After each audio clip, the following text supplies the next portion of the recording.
Today I am share with you pronunciation your উচ্চারণ যখন আমরা করি তখন এর উচ্চারণ শব্দভেদে ও বর্ণভেদে আলাদা হয়। তো আজকে আপনাদের সাথে শেয়ার করব আর ও এল কনসোনান্ট এর সাথে ইউর উচ্চারণ বা ইউর সম্পর্ক কেমন।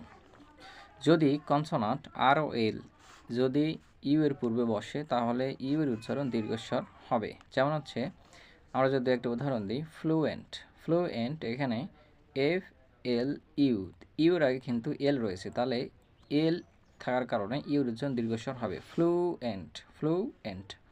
এরপরে যদি আমরা ইউর আগে আর বসে তাহলে কিন্তু ইউর উচ্চারণ দীর্ঘস্বর হবে। যেমন হচ্ছে BRU, তাহলে ইউর আগে আর রয়েছে, তাহলে এখানে হবে ব্রুট। এখানে ইউর উচ্চারণটা হচ্ছে দীর্ঘস্বর। এরপর হচ্ছে ফ্লুট, তাহলে এখানেও দীর্ঘস্বর ইউর উচ্চারণ রয়েছে।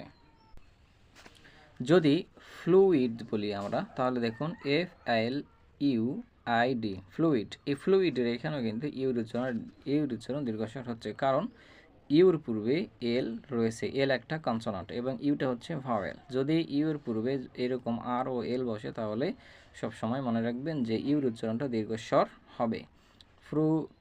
ব্রুট, ফ্লুইড, ফ্লুয়েন্ট, এই সবগুলোই হচ্ছে ইউর সাথে সম্পর্ক এবং প্রত্যেকটার ইউর পূর্বেই এল অথবা আর রয়েছে।